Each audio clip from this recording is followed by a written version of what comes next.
And then I probably why most of you here. Kevin Mallen, our director of. Mr. Brown just tell me if anybody needs some water or would like some water, there's some bottled water in the back. All right. And then Mr. Mallen will talk about our Austin Road and landfill and our general plan. Yes. I just want to check that one if it'll help at all. Hello, good evening. My name is Kevin Mallen. I'm the Community Development Director for Yuba County. Community Development for Yuba County is a combination of 4 departments. Actually, Supervisor Avi and John, I only made 50 copies, and I was doing a quick head count. I think we may exceed the 50, so if you don't need more than one, please don't take more than one. So We can't hear you back here. all right. How about now? Yeah. Okay, there we go. So again, Kevin Mallen, Community Development Director for Yuba County. Community Development is comprised of the Building, Planning, Public Works, and Environmental Health Departments of Yuba County. And so basically, we cover patching potholes and building roads to inspecting restaurants to make sure your food's safe, to land use planning, to issuing building permits for homes. So it's a wide range of topics, but there's a common thread that brings the 4 departments together. I've been with the county for a little over 11 years. I spent the bulk of my time in Public Works as the Public Works Director, and then when we merged the 4 departments together about 3 years ago, I assumed the role of the Community Development Director. What I want to talk with you folks tonight about is 2 topics. The county's update of our general plan and a recent application that we received for the Austin Road landfill. On the general plan, just a brief overview. People like to call a general plan as the land use constitution for a jurisdiction. So it's basically that jurisdiction's vision for its future. You know, what does it want for its people, and how is it going to deliver services? And getting down to things like where you want urban areas to be in the future, and where you want to preserve ag and open space. And so a general plan. There's 7 basic elements that state law requires that you study or evaluate. There's land use, circulation, housing, safety, let me see here, I don't want to forget them all here, trails and recreational facilities, and, oh shoot, I can't believe I missed that one. So anyways, safety and noise, yep. So these 7 elements, basically for each of these, you put together, what are your goals for land use, for instance, and what objectives are you striving to achieve those goals, and then getting down to the policy level, what are the policies that are going to help implement those. And so those are all wrapped up into a general plan.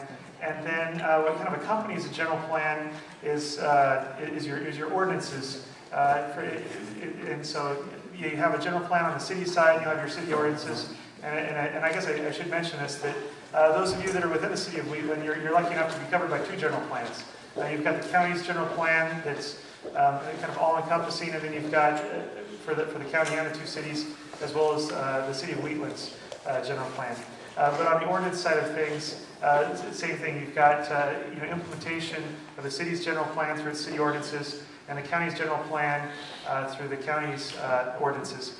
And so the county's current general plan, of the 7 elements, 2 of them, the most significant, land use and circulation, were last updated in 1996. And then quite a few of the other elements haven't been updated in over 25 years. And so after this last development boom cycle, the Board of Supervisors felt it was a good idea to take a look at what worked and what didn't work in our current general plan. How can we do better for our residents? And so in the spring of 2007, the county kicked off an update of its general plan and to update all 7 elements. And actually, a notable mention in Yuba County, because of ag being such an important resource, in 1996 they added an agricultural element with specific goals, objectives, and policies related to ag. And so we're updating all 8 elements in Yuba County. And on this yellow paper that I handed out to everybody, I just wanted to let you know that we started in 2007.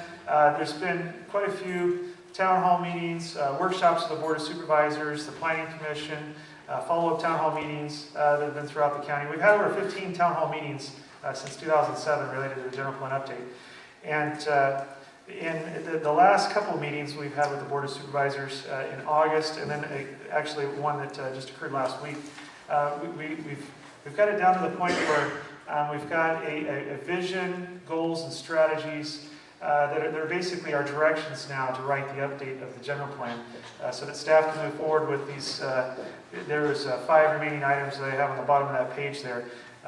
Getting down to business and drafting this general plan, getting it back out to the public, so everybody can take a look at what we've drafted and comment on it. And there's an environmental process that accompanies the drafting of the general plan, an EIR, that'll take place. And then eventually it'll be back in front of the Board of Supervisors for adoption. And so as far as at the bottom of the page, there's an email address on there, yubavision2030.org.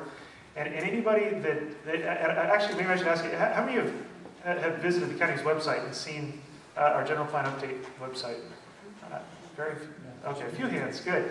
Well, I encourage all of you that on this Yuba Vision 2030 website, it has every action that's taken place, every study, every PowerPoint presentation, you name it, and we've posted it up there on our website.